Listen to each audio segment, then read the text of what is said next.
coast to camp on the beach because they are having winds up to 70 mile an hour today and tonight, plus 25 to 30 foot high waves. So we're going to camp on the beach and maybe walk on the beach if it's safe and just sit back and love the wind shake the camper and RV, shake it and blow and Mother Nature. Okay. I don't remember. ลุงบอกว่าวันนี้เราจะไปนอนแคมปิ้งที่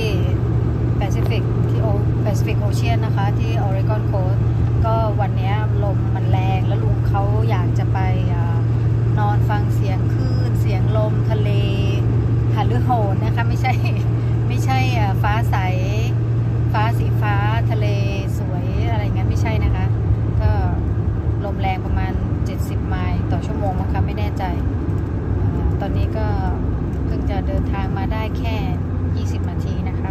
อีกนานค่ะประมาณ2ชั่วโมงกว่าๆค่ะแล้วพบกันค่ะ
ลาซานญ่า from Costco